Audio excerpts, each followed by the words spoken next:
I'm now pleased to present you with a gift on behalf of the entire Georgetown community. You know what a Hoya is. You mentioned it in your opening remarks. And we, because we're beginning, we hope, a long relationship with the Republic of Indonesia, and we appreciate your support. We wanted to make you an honorary Hoya. And the best way to do that is to make you part of our basketball team.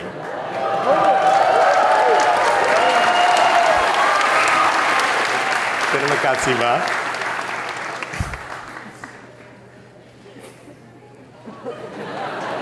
We got to get the other side. Yeah.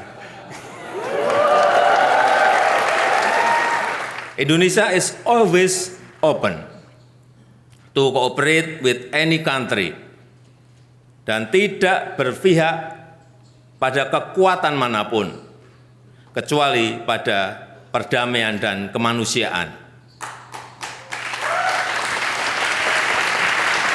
Ada sebuah kutipan dari Presiden Abraham Lincoln, "You cannot escape the responsibility of tomorrow by evading it today." Kita semua memiliki tanggung jawab untuk menjaga perdamaian dan kita harus tunaikan tanggung jawab ini sekarang juga. Terima kasih. Indonesia dianugerahi oleh perbedaan dan keberagaman yang mampu mempersatukan bangsa. Dalam pengelolaannya, Indonesia memiliki ideologi Pancasila yang menjadi panduan dalam kehidupan bernegara. Hal itu disampaikan oleh Presiden Jokowi saat menyampaikan kuliah umum yang diikuti oleh hampir 500 peserta yang terdiri dari akademisi hingga mahasiswa di Gaston Hall, Gedung Healy, Georgetown University, Washington DC, Amerika Serikat pada Senin 13 November 2023. On this historic trip to Washington, D.C. Selanjutnya, Presiden juga mengatakan, bagi Indonesia suatu perbedaan yang berakhir pada rivalitas dan kompetisi antar negara merupakan hal yang wajar.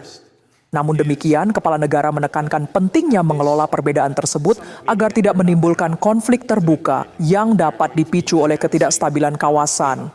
Pada kesempatan tersebut, Presiden Jokowi juga menekankan bahwa Indonesia terbuka untuk membangun kerjasama dengan semua negara. Indonesia juga menyatakan sikap tidak berpihak pada kekuatan manapun kecuali pada perdamaian dan kemanusiaan. Saat ini, menurut Presiden, dunia sedang menghadapi permasalahan kemanusiaan dengan masih terjadinya perang di Rusia-Ukraina dan daerah konflik Israel-Palestina. Kepala negara meyakini solidaritas dan kepemimpinan global menjadi kunci untuk keluar dari konflik kemanusiaan yang berkepanjangan. Ini pertama kali saya berbicara di sebuah universitas di Amerika, dan itu adalah Georgetown University.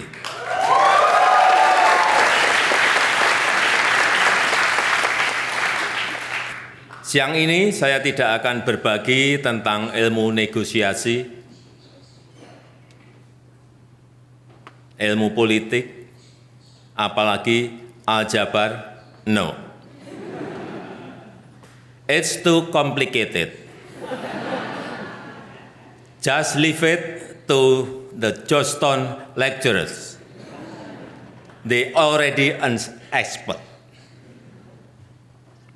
Today, I just want to share a story about Indonesia. Has anyone ever been to Indonesia?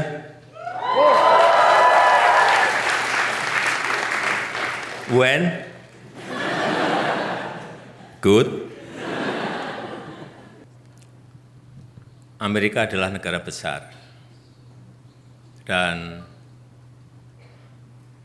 pengaruhnya kepada negara manapun juga sangat besar. Ekspor Indonesia sekarang ini ke Amerika juga sangat besar. Oleh sebab itu, ruang harus dibuka lebar-lebar untuk memperkuat kerjasama. Ini terkait baik urusan perdagangan, urusan ekonomi, urusan investasi, urusan mineral kritis, dan juga transisi energi. Dan sebagai negara yang kaya akan mineral kritis dan potensi energi hijau, Indonesia dapat menjadi partner bagi Amerika Serikat karena Indonesia memiliki cadangan nikel yang terbesar di dunia, timah terbesar nomor 2 di dunia, dan juga energi hijau. Indonesia memiliki potensi 3.600 megawatt, sebuah potensi yang sangat besar yang nantinya itu bisa dipakai untuk memproduksi produk-produk hijau untuk ekonomi hijau yang bisa kita kembangkan bersama-sama antara Amerika dan Indonesia. Artinya semua itu bisa dikembangkan dan berkontribusi bagi kebaikan Indonesia, Amerika, dan juga dunia.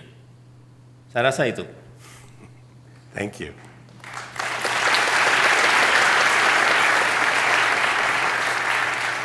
Under your leadership, Indonesia has embarked on an ambitious plan to move the capital city to Nusantara. How will this new capital city be designed to address issues such as sustainability, livability, and economic development? Ya, Nusantara New Capital City ini adalah konsepnya adalah Smart Forest City, kota modern yang ramah lingkungan. 70% adalah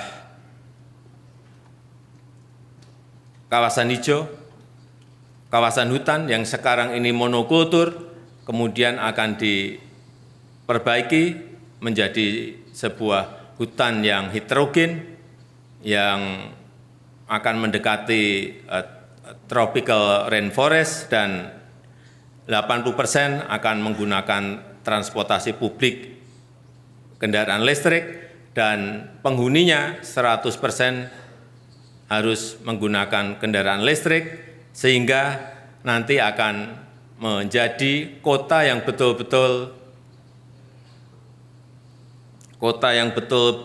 hijau, yang